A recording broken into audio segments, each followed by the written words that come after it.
Hey guys, I'm Tom the Tech Chap, and I've got the brand new Honor View 20 right here. This is Honor's first flagship phone of 2019, and it's stunning. I mean, just look at it. That blue, shimmering, Blade Runner-esque chevron design is one of the most eye-catching I've ever seen. Subtle? No, but it certainly stands out from the crowd. In the box, Honor provides a free transparent case, which is always a nice touch and it doesn't cover up that design. You get a USB-C to USB-A cable and a fast charger wall plug. Honor say you'll get 55% of your battery in 30 minutes with this. So there's a few things that really make the View 20 stand out, beyond that eye-catching design. It's one of the first phones to come with a hole-punch selfie camera in the display rather than a traditional notch, so we're looking at a 92% screen-to-body ratio. It's also got a dual camera setup on the back, including the world's first 48 megapixel main lens, plus a 3D camera setup which I'll demonstrate in a minute as I try and shrink Aaron from Mr. Who's the Boss. Bear with me on that. It's also one of the only new flagship phones to come with a 3.5mm headphone jack, which is great to see, and it sticks with a rear fingerprint reader rather than a fancy new in-screen one. It's fast as well. You get either 6 or 8 gigs of RAM, 128 or 256 gigs of storage, and the latest Kirin 980 processor. That's the same one used in the Huawei Mate 20 Pro, which costs nearly twice as much, and it's all powered by a big 4000 mAh battery, so we should easily get a day and a half of use. The View 20 ships running Android 9 with Honor's own Magic UI on top, which looks and feels basically just like Huawei's EMUI.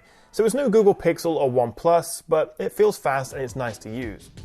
There's definitely a lot to like them, but there are a couple of compromises in my eyes. Firstly, the screen, which is a 6.4-inch Full HD Plus LCD rather than AMOLED, so while it still looks great, it doesn't quite match the color accuracy, the viewing angles, and the inkier colors you get of an OLED. The View 20 also doesn't appear to have an IP rating for water and dust resistance, at least not to the usual IP67 or 68 standard on most phones. But then again, neither does the OnePlus, but that still does have some water resistance, so we'll have to see.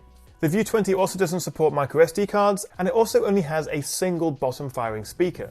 But apart from that, this is a seriously impressive phone, especially considering the price. When the View 20 launches on January the 22nd, it's expected to cost about £450 or around $500, so it's going to compete with the likes of the OnePlus 6T. But let's just take a second and really admire the design, which as I say won't be to everyone's taste, but it's certainly eye-catching. It uses a special reflective laser-etched V pattern on the back of the phone, which looks great in red, blue or black. Although I think blue is my favourite, and it doesn't seem to show smudges or fingerprints. The View 20 is almost exactly the same size as the Huawei Mate 20 Pro, but which do you think looks better? Vote in the poll at the top right and let me know. I think it's just as interesting to look at from the front with that hole-punch 25 megapixel f2 selfie camera. Honor say it's actually slightly smaller than what we'll see on the Galaxy S10, 4.5 versus 6.7mm diameter, which is pretty impressive considering it's an LCD, and I must admit it does give the phone a more full-screen look, especially when watching videos or playing games, as I often find my thumb covers it up. It doesn't really interfere with what's on the screen as well, as it's small enough to fit within the notification bar, and it doesn't show in screenshots, I checked. You'll need to move the phone slightly when taking selfies though, since the camera is so off-center. To me, it still feels like a bit of a halfway house to an eventual under-screen camera, but it is a step up from the notch and it does look quite futuristic.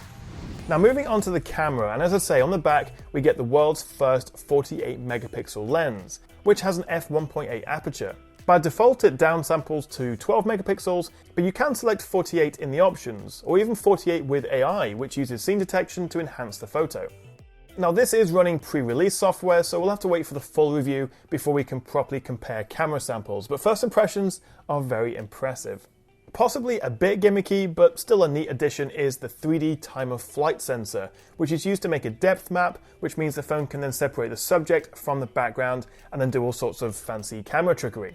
You'll be able to play 3D games, or if you're worried about the few extra pounds you put on over Christmas, you can literally adjust how wide you are before taking a photo. I'm not sure I would ever use this, to be honest, but I know in some Asian markets, beauty modes and, well, thinning modes like this would be used a lot. So the Honor View 20 will be launched January 22nd for around £450. Exact pricing is TBC, but I have to say I am really excited about this phone and I can't wait to test it fully. So stay tuned for my full review, plus camera and battery comparisons. But what do you think of the View 20? Let me know in the comments below. Thank you so much for watching, guys. Hit that like and subscribe button if you want to see more of my videos, and I'll catch you next time right here on the Tech Chap.